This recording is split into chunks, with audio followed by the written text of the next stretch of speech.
Hi, my name is David James and I'm a visiting lecturer at Henley Business School, and today I'm going to talk about personal branding, how you build personal brands, how you manage personal brands and how you manage your personal brand. The key point to remember at the moment is, how do you stop yourself being outsourced? What can you do that makes you different from the rest of the world?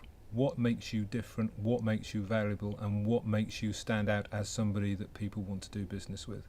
This is all part of the journey towards what we call building a strong personal brand. Personal branding is like the marketing of you, building yourself a marketing plan and developing a long-term view of your future and your success. I think that your personal brand is more valuable than your personal credit rating. Now, I know you take time managing your personal credit rating and you take care about your personal credit rating. I think you need to do the same with your personal brand too. Your personal brand is your reputation in the marketplace. Your reputation in the marketplace is what gives you value and makes you stand out. Without reputation, you stand for nothing. So managing your brand involves managing your reputation, and we need to look at this in some detail. I know and you know that you have something very special inside you. I know and you know that you are very good at what you do, and you have something very special that other people could profit from. What personal branding does is take what's special inside you, bring it out, communicate it to the marketplace, and take you to a better place where you really want to be. It is getting the truth told better. To do this, to get the truth told better, we take you through a 7-stage process. This 7-stage process is like building a marketing plan for your own business and for products. If you can do it for a business and you can do it for products, you can do it for yourself. It's hard, it's focused, it's self-centered, but in a very positive way, and it is a process of you, I suppose you could say, showing off, which is not a bad thing because it's your life and you have to live it to the best that you can. So let's look at the personal branding process. A personal brand and your personal brand is all about your passion. What is it that you're passionate about? What is it that turns you on? What is it that you do better than other people? Find your passion and we can start building the brand. Now the process, as I said, is a 7-stage process. The first stage, stage 1, is about defining your path and writing your script. It is about how you build your brand from where you are today to where you want to be. Most people, when they start looking at their personal brand, are in a place where they don't want to be. I understand that because most of us want to be in a better place. So the first thing to start doing is looking at your current situation. We look at your strengths. We do not look at your weaknesses. We audit you as a person now, as we would in a traditional product. In the auditing process, we look at your strengths, we look at opportunities you face, and we look at threats you may come across, and we work out where you are today and how we can take you to the next stage. But if you don't have a longer term vision, you can't go anywhere. So the second stage is where we set yourself some timelines and some objectives.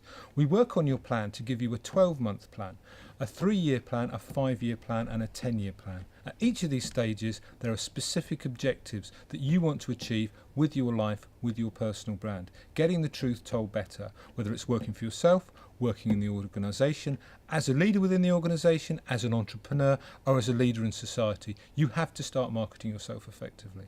Stage 3 is looking at your brand DNA. At this stage, we start to do what we call the product concept on you.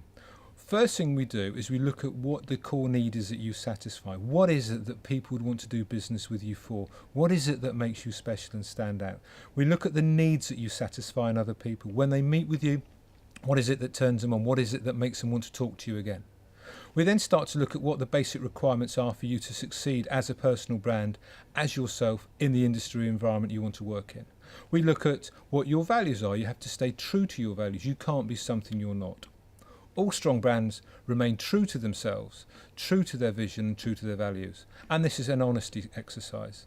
It's all about truth, and you know you can do this. We then start looking at what you do that's special. What is it when people deal with you that makes you a good experience? Why is it that you're interesting? And also, importantly, we look at your long-term vision, 10 years into the future, 5 years into the future, even next month. What is your big idea? What is your big idea that can help your industry or help the world you want to exist in?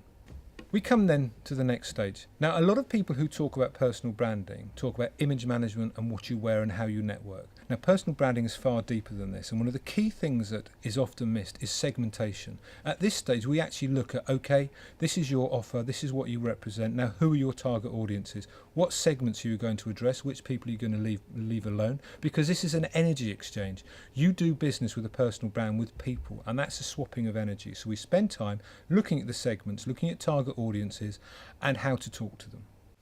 Finally, in segmentation, we also explore the idea of force multipliers. Force multipliers are people in your segments, in your audiences, who buy into you, believe in you, are fans, are connected and engaged with your messages, and you use them to pass the messages on to other people. This gets us through segmentation and takes us to the next stage, which I call taking me to market or working the touch points. This is where we build your communication strategy. We start to look at how you use media for your target audiences. Where do they go for information? Wherever they go for information, how can I, with my personal brand, be there? Be it through a web page, a blog, writing for magazines, writing for journals, doing broadcasting, doing speeches, attending conferences, going onto LinkedIn, building a Facebook page, maybe a wiki entry. This is called the touchpoint exercise, and we look at your communication strategies. The next stage, the last but one stage, is where we look at your messaging frameworks. For each of your segments, in each of those media channels you've chosen, we start to build your message. What is the message you want to get across to those people in that specific market? That's called your messaging framework exercise. And finally, with all this in place, we go back to your marketing plan and we build a clear timeline of objectives. It's planning, planning, planning, planning. It's brutal, it's focused, it takes you as a product, it moves you along to be more successful. And in the process, we start to look at how we manage you as a person and how you manage yourself. So we look at what you would do as your own chief executive, how you manage your brand as a chief executive, how you do your operations, how you manage your finances as a company, what fees you may get, what salary you may get, what's your value, and we look at your marketing.